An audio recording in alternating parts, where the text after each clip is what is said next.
Next हमारा जो lecture है ये है जी एक्सरसाइज के शॉर्ट क्वेश्चन चैप्टर नंबर 14। पहला शॉर्ट क्वेश्चन है, a plane conducting loop is located in a uniform magnetic field that is directed along the x axis. मतलब हमारे पास एक मैग्नेटिक फील्ड है जिसकी डायरेक्शन एक्स एक्सिस के अलोंग है। ये बी आ गया, B along the x axis. So for what orientation of the loop flux is maximum, for what orientation the flux will be minimum। तो आपने बताना है कि फ्लक्स कब मैक्सिमम होगा। phi m is equals to question mark when the case of maximum, and we have to tell that phi m is equals to question mark in case of minimum। अगर हम flux का formula देखें तो flux का formula था flux is equals to B dot A. So flux, magnetic flux is equals to B dot A। अब इसको open करें तो हम देख सकते हैं flux is equals to B A cos of angle theta, and this theta is between vector area. Theta is angle between, theta is angle between vector area and magnetic field strength। तो ये इन दो के दरमियान में angle. So if theta is in case of minimum the theta should be equal to 90 degree, क्योंकि जब आपने यहाँ पे 90 पुट करना है cos 90 0, so it will be the case of minimum, and in order to get maximum the theta should be equal to 0। जब theta 0 degree होगा then the flux will be maximum। तो ये दो केसेस हैं जी maximum and minimum के, कि जब theta, और थीटा कौन सा, the angle between vector area and B, उसकी बात हो रही है। अक्सर बच्चे यहाँ पर ना एरिया लिखाते हैं। अगर आप सिंपल एरिया की बात करेंगे तो बात गलत है, ठीक है। सिंपल एरिया की बात करें तो फिर आपको थीटा यहाँ पर आपने लिखना है 90, और सिंपल एरिया की बात हो तो फिर थीटा यहाँ पर कितना लिखना है 0। मतलब ये कॉयल का प्लेन है, इसके परपेंडिकुलर होंगे तो फ्लक्स मैक्सिमम है, इसके परपेंडिकुलर होगा तो फ्लक्स मैक्सिमम है। अब एरिया वेक्टर इसके ऊपर इसी डायरेक्शन में होता है, परपेंडिकुलर होता है सरफेस के ऊपर। तो अब बी और एरिया वेक्टर के दरमियान में एंगल कितना होना चाहिए, 0 होना चाहिए। तो ये दो बड़ी उल्ट बातें, तो इसलिए इस पर बड़े ध्यान से, इसीलिए मैंने सामने बाकायदा तौर पर उसको लिखा, द एरिया वेक्टर या vector area. A current in a conductor produces a magnetic field। A current in a conductor produces a magnetic field which can be calculated using Ampere's law। मतलब ये मैं को ड्रॉ कर देता हूँ conductor, इसके इर्द गिर्द प्रोड्यूस हुआ मैग्नेटिक फील्ड, और ये मैग्नेटिक फील्ड हमने मेजर किया by help of Ampere's law। Since the current is defined as the rate of flow of charges, what can you conclude about the magnetic field due to stationary charges? What about the moving charges? So अगर हम बात कर रहे हैं जी, हमने बताना है what about magnetic field due to stationary charges। अगर हम stationary charges की बात करें तो when charge is at rest, current will be equal to 0। जब करंट फ्लो नहीं करेगा the value of B will be equal to 0। ये पहला केस हो गया when charge is stationary, when charge Q is equals to Q is stationary, when charge Q is at rest, STATIONARY। और दूसरी तरफ जब चार्ज Q मूव करेगा तो करंट होगा, Q इज मूविंग। तो जब चार्ज मूव करेगा current will not be equal to 0, और जब करंट 0 नहीं होगा then we can say that magnetic field strength is also not equal to 0। तो बड़ा आसान सा short question. Describe the change in the magnetic field inside a solenoid carrying a steady current. मतलब हमारे पास एक सोलेनॉइड है, एक स्टेडी करंट लेकर मूव कर रहा है। ये है सोलेनॉइड, इसमें करंट फ्लो कर रहा है। If the length of the solenoid is double and the number of turns remain the same. Magnetic field strength पर क्या फ़र्क पड़ेगा if the length is double, अगर मैं मैग्नेटिक फील्ड स्ट्रेंथ का फॉर्मूला लिखूं सॉलिनॉइड के लिए तो it is equal to mu naught N I. इसको मैं थोड़ा सा प्रॉपर लिखूं तो it is equals to B is equals to mu naught N over L into I. If you are doubling the length of the conductor, अगर length double हो जाए, length double होने का मतलब ये है कि नई जो वैल्यू होगी B dash it should be equal to mu naught N over 2l into I. तो आपने वहाँ पर 2l पुट करना है क्योंकि लेंथ आप कितनी कह रहे हैं डबल।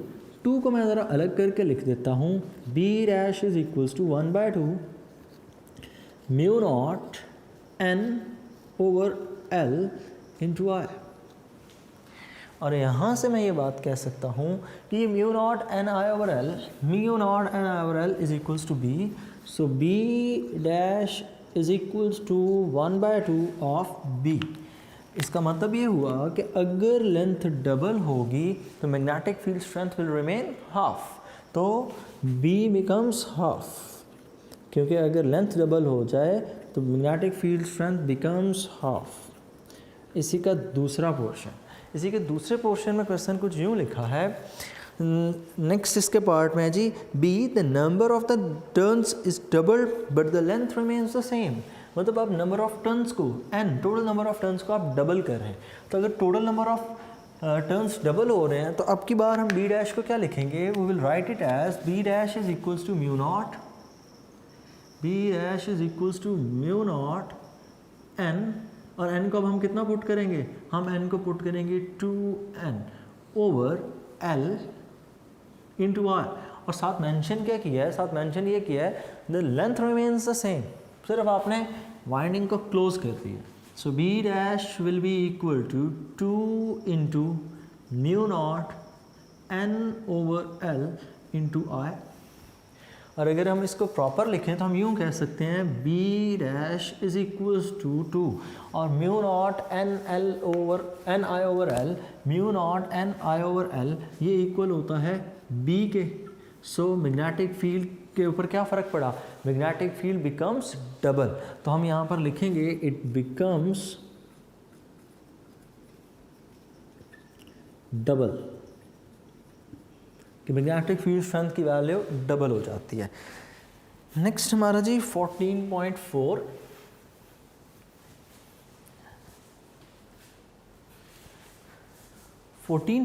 शॉर्ट क्वेश्चन है, at a given instant a proton moves in a positive X direction, at a given instant a proton moves in a positive X direction. Numerical short question number 14.4।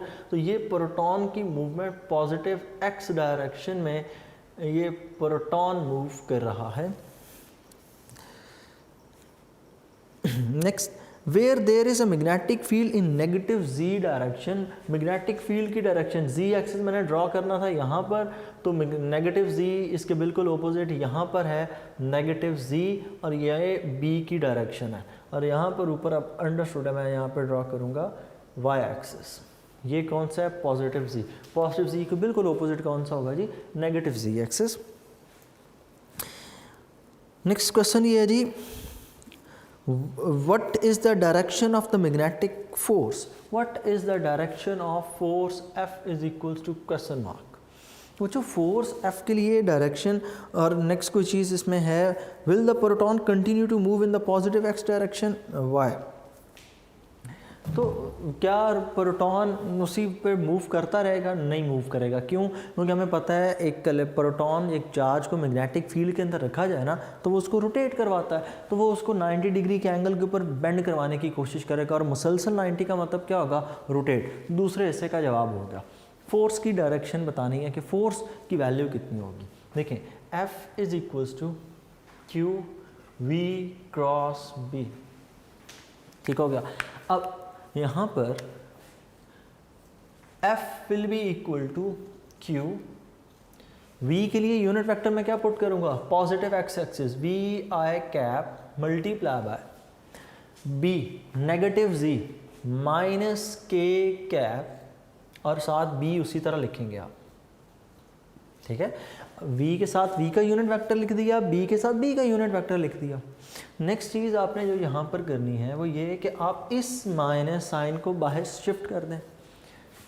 f is equals to q minus q v into b i cross k,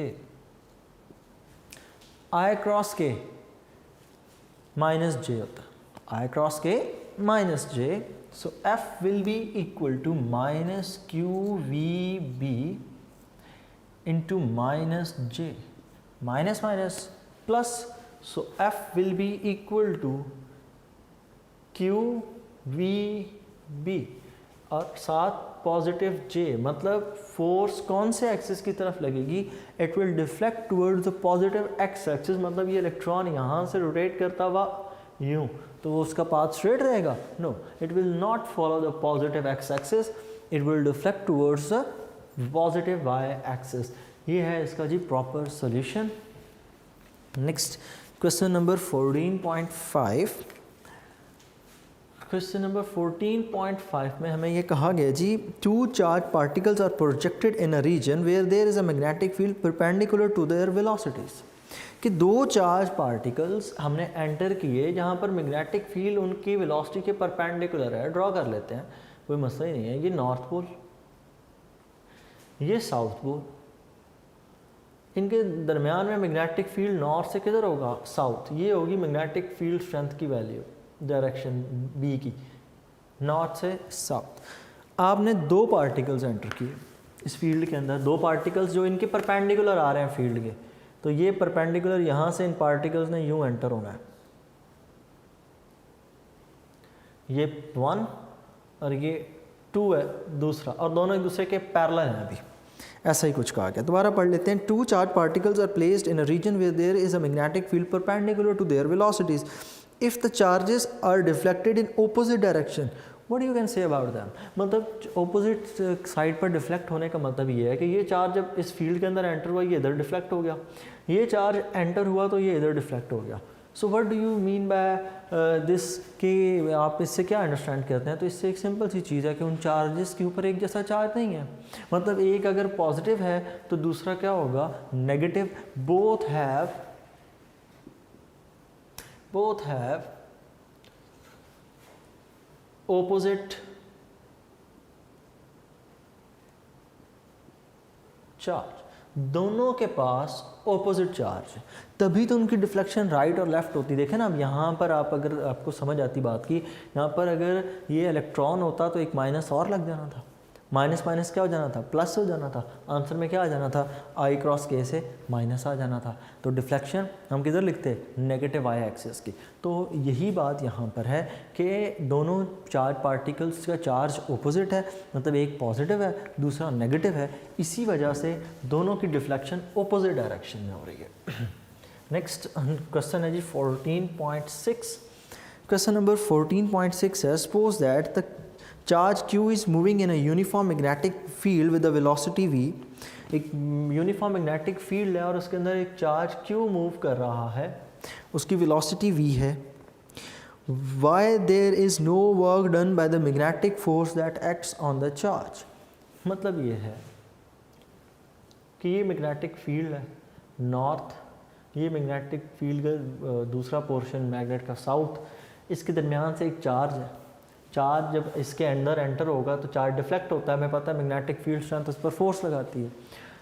तो अब question ये है कि force act कर रही है, displacement cover हो रहा है, यस वो डिफ्लेक्ट करवा के डिस्प्लेसमेंट भी कवर करवा रही है, लेकिन वो कहते हैं जी फोर्स भी एक्ट कर रही है, डिस्प्लेसमेंट भी कवर हो रहा है, still the work is zero.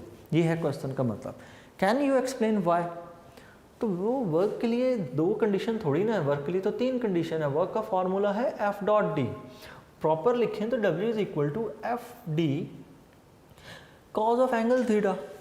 और डिफ्लेक्शन कितने एंगल पर होती है मैग्नेटिक फील्ड के केस में? मैग्नेट चार्ज को 90 डिग्री पर डिफ्लेक्ट करता है, and if the theta is 90 degree as theta is 90 degree, because 90 degree क्यों? क्योंकि मैग्नेटिक फील्ड के अंदर उसने रोटेट करवाना होता है। तो W is equal to F d cos of 90 cos 90 0, so work done will be equal to 0। तो असल में वो जो डिफ्लेक्शन का एंगल है वो एंगल उसको इफेक्ट करता है। Next question number 14.7 if a charged particle moves in a straight line through some region of space, can you say the magnetic field in the region is 0? 14.7 एक magnetic field है, उसके अंदर से आपने charge को पास करवाया, तो या आप यूँ कह लें कि एक रीजन है, एक इलाका है, ये रीजन है, इस रीजन में मैं एक चार्ज को पास करवाया, वो स्ट्रेट पास कर गया। मैंने बताना है इस रीजन के अंदर क्या B 0 है? क्या ऐसा होता है कि मैग्नेटिक फील्ड 0 हो या हो भी सही तो चार्ज स्ट्रेट पास करते हो? Yes, it is possible, it is possible. We can not say that the magnetic field strength is 0। क्यों?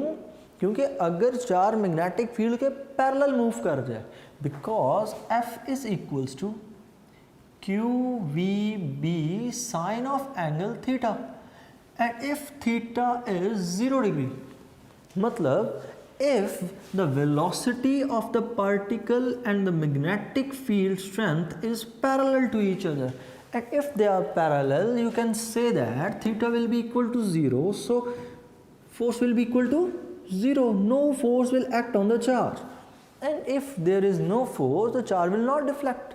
So हम ये बात किसी सूरत नहीं कह सकते कि B वहाँ पर 0 होगा। मुमकिन है कि चार्ज मैग्नेटिक फील्ड की लाइंस के पैरेलल मूव कर रहा हो, अगर वो पैरेलल मूव कर रहा हुआ, there will be no force acting on it. In this case we can not conclude this. हो भी सकता है, नहीं भी हो सकता। सो हम दोनों आंसर यहाँ पे लिख देंगे, मे और मे नॉट। ठीक है, इसके आंसर में it can be possible or not be possible, because if the charge is moving along with the direction of magnetic field strength, then there will be no force according to the formula F is equal to QV cross B, theta is equal to 0, and when both the velocity and the magnetic field strength are parallel, force will be equal to 0. So next हम move करके जी question number 14.8 पे। Question number 14.8 है, why does a picture of the television screen becomes distorted when a magnet is brought near to it? कि एक magnet को हम वो television screen के करीब लेकर आए तो वहाँ से टेलीविज़न स्क्रीन ख़राब हो जाती है, ऐसा क्यों होता है? अच्छा, अब इस शॉर्ट क्वेश्चन को आपने घर के LED टीवी या LCD टीवी पर अप्लाई नहीं करना, उस पर नहीं होने वाला, क्योंकि वो लिक्विड क्रिस्टल डिस्प्ले है LCD के केस में, और LED के केस में लाइट एमिटिंग डायोड्स लगे हुए हैं। डायोड्स का कॉन्सेप्ट चैप्टर नंबर 18 में एक्सप्लेन हो जाएगा। ये पुराने टीवी की बात हो रही है, टेलीविज़न, नॉट द LCD और LED, टेलीविज़न, मॉनिटर स्क्रीन। अगर आप इसके करीब एक मैग्नेट रखें तो क्या होता है? मैग्नेट रखने पर टीवी स्क्रीन डिस्टॉर्शन शो करती है, मतलब वहाँ से जो इमेज का रिज़ल्ट है वो ख़राब हो जाता है थोड़ी देर के लिए। ऐसा क्यों होता है? क्योंकि टीवी स्क्रीन के अंदर सारे का सारा जो फंक्शन है वो CRO वाला है, और CRO का डिस्प्ले कौन बना रहा होता है? वो डिस्प्ले बना रहा होता है इलेक्ट्रॉन। अब आपने लाकर एक मैग्नेट उसके करीब रख छोड़ा है, तो जब आप मैग्नेट को इसके करीब रखेंगे तो मैग्नेट उस पर फोर्स लगाएगा, और जब मैग्नेट फोर्स लगाएगा तो इलेक्ट्रॉन डिफ्लेक्ट होगा, और जब इलेक्ट्रॉन डिफ्लेक्ट हो जाएगा उस पॉइंट पर हिट नहीं करेगा, उसके टारगेट जो पॉइंट था उसको आपने डिस्टर्ब कर दिया, तो फिर क्या होगा? फिर पिक्चर स्क्रीन डिस्टॉर्ट ही होनी है। सो डिस्टॉर्शन की वजह क्या है? The force acting on the charge F is equals to QVB sine of angle theta, ये डिस्टर्ब करता है टीवी स्क्रीन को। Is it possible, 14.9, is it possible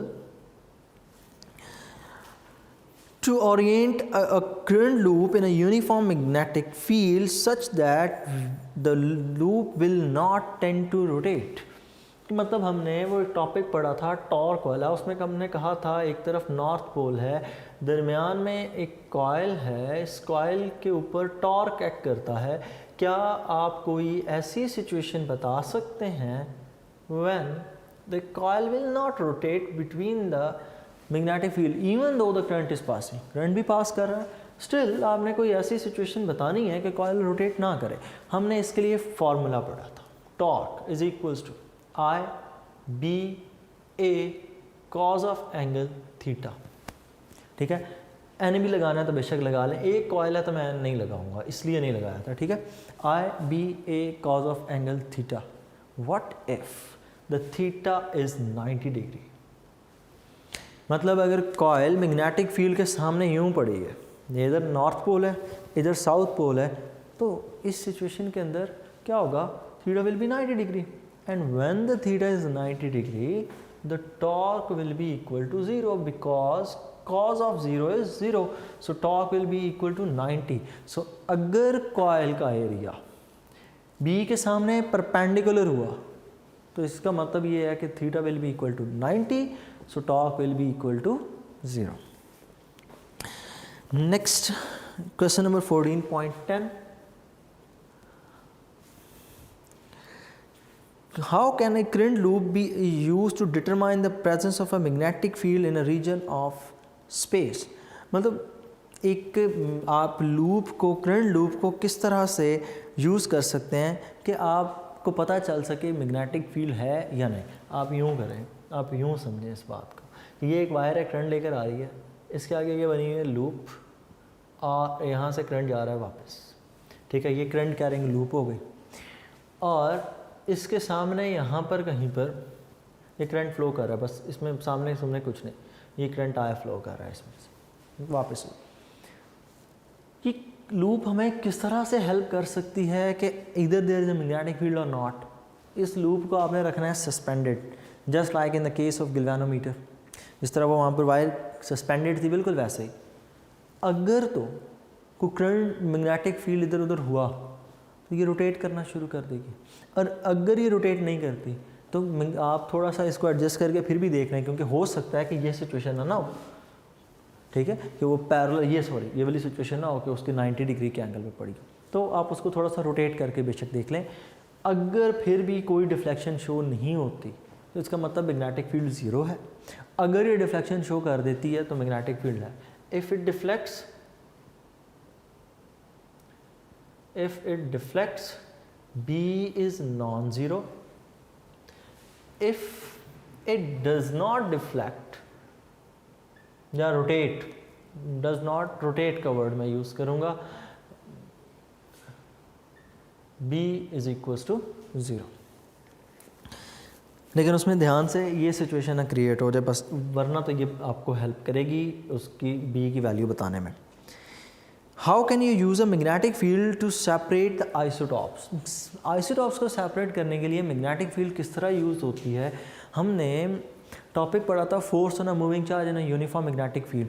वहाँ पर हमने पढ़ा था कि FC is equal to mv²/r, क्योंकि वो मैग्नेटिक फील्ड, एक यूनिफॉर्म मैग्नेटिक फील्ड चार्जेस को सर्कल में रोटेट करवाता है।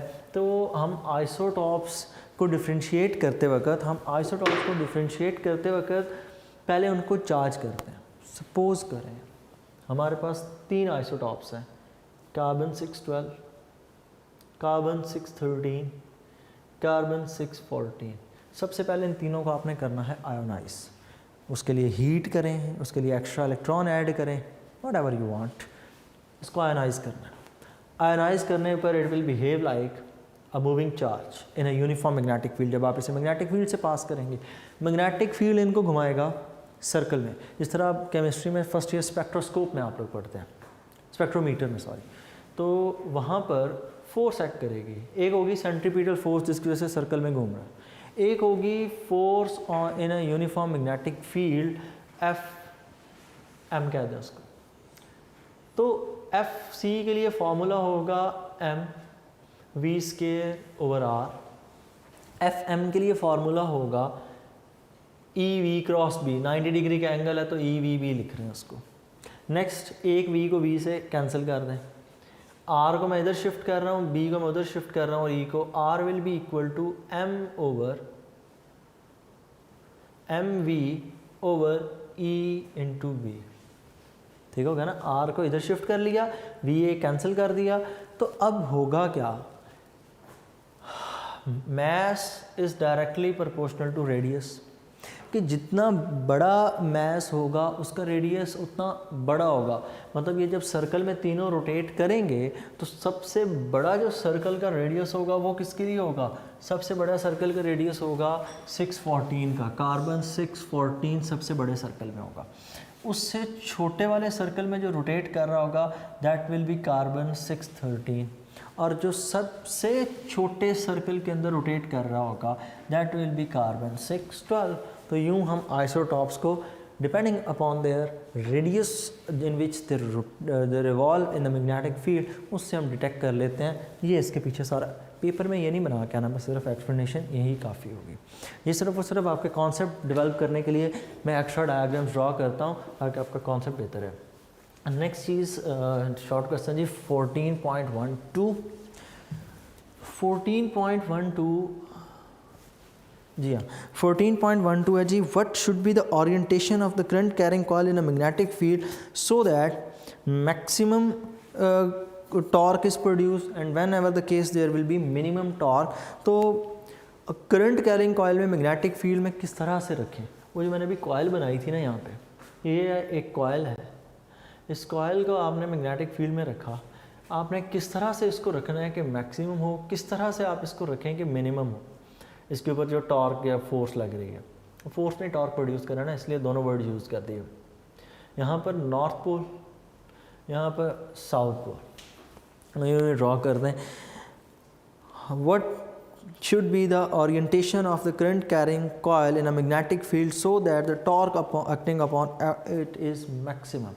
So इसका फॉर्मूला लिखें, torque is equals to I B A cos of angle theta. Maximum का केस करना है तो मैक्सिमम के केस में याद रखिएगा theta will be equal to 0 क्योंकि cos 0 1 तभी होता है।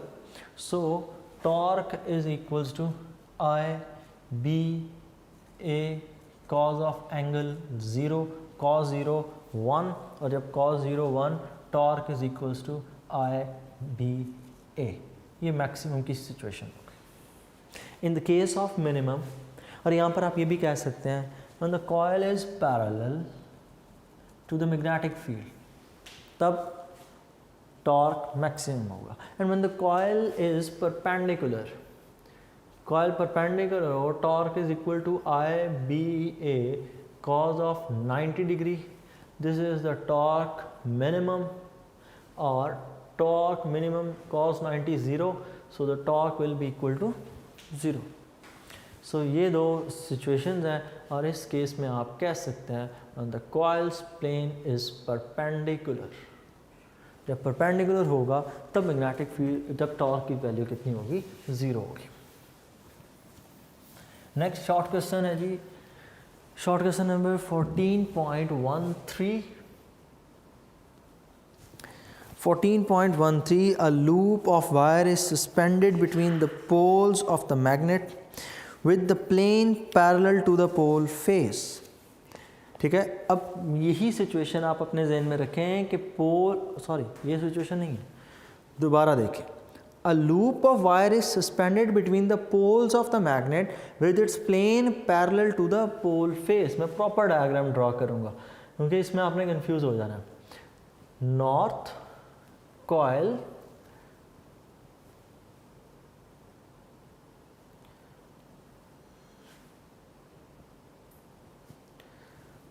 और यहाँ पर साउथ पोल। बात बड़े गौर से पढ़नी है, जो लिखी हुई है वो कह रहा है जी the coil is parallel, plane is parallel to the pole of magnet, कि ये कॉइल का प्लेन और मैग्नेट का पोल आपस में पैरेलल है। अब आगे पढ़ें। What happens if the direct current is put through the coil, what happens if the alternating current is used. भाई जब ये पैरेलल होंगे, जब ये दोनों आपस में आमने सामने पैरेलल हो गए तो B और A के दरमियान में एंगल तो देखें कितना है। The angle between B and A is perpendicular, कि B और A के दरमियान में 90 डिग्री का एंगल आ जाएगा, और जब ये 90 डिग्री का एंगल आएगा तो आपने यहाँ पर पुट करना है cos ऑफ 90 डिग्री। ठीक है, इसी वजह से इस न्यूमेरिकल को मैंने आपको कहा गौर से पढ़ना है।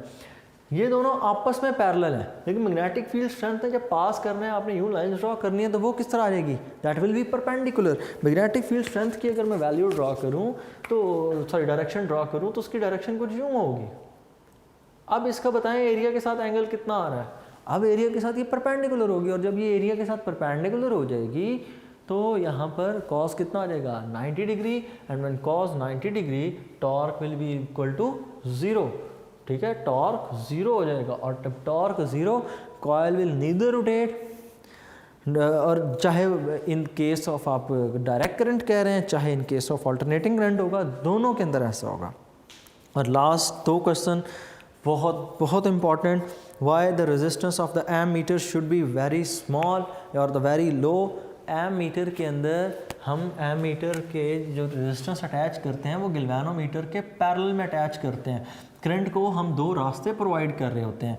अगर ये रेजिस्टेंस, ये वाली रेजिस्टेंस जो आप ड्रॉ कर रहा हूँ, ये बड़ी हुई शंट रेजिस्टेंस, अगर ये बड़ी हो गई तो सारा का सारा करंट तो गैल्वेनोमीटर से पास करेगा, तो सर्किट में से करंट पास कम करेगा, तो गैल्वेनोमीटर ने ठीक मैयर ही नहीं करना, ठीक है। तो इसलिए आरएस को हम छोटा रखते हैं ताकि वो सर्किट का करंट वो गैल्वेनोमीटर से पास करके ना चला जाए, ठीक है।